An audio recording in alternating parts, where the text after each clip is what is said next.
Knygoje Anglija apie tuos žmonės ir jų šalį autorius Andrius Užkalnis paaiškina daugelį anglų keistenybių, jų prisirišimą prie tradicijų, požiūrį į pasaulį, į užsieniečius, į kalbą ir į pačius save. Apie Angliją kiekvienam prieinamai ir įdomiai, ar tikrai ši knyga tokia?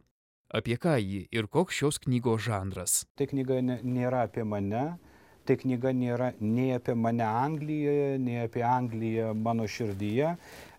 Toje knygoje aš esu tik tai išorinis stebėtojas. Aš nemanau, kad būtent pats aš savaime esu tokia didelė asmenybė, kad būtent mano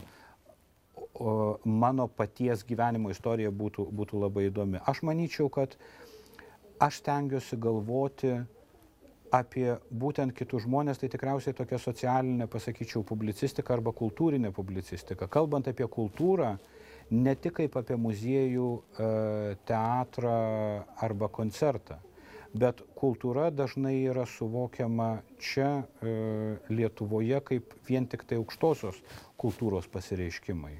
Iš tikrųjų, kultūra yra viskas, kas tikriausiai skiria žmogų nuo gyvulio. Tai yra ir mokykla, į kurią eina vaikai, tai yra ir maistas, kurį žmogus valgo, tai yra tai, kaip žmogus leidžia savaitgalį, arba tai, kaip jisai pratęs rengtis ar puoštis, ar kaip jisai yra pratęs švęsti šeimos šventes.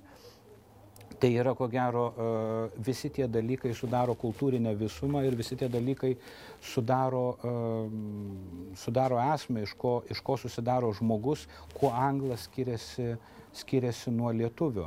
Man atrodo, kad šitos dalykus yra pakankamai įdomu panagrinėti, juo labiau, kad nepaisant to, kad daugelis lietuvių turi galimybę nuvažiuoti į Angliją, vieni trumpiau, kiti ilgesniam laikui, bet ne kiekvienas turi galimybę daugiau pasigilinti į tai, kodėl anglai yra tokie, o ne kitokie.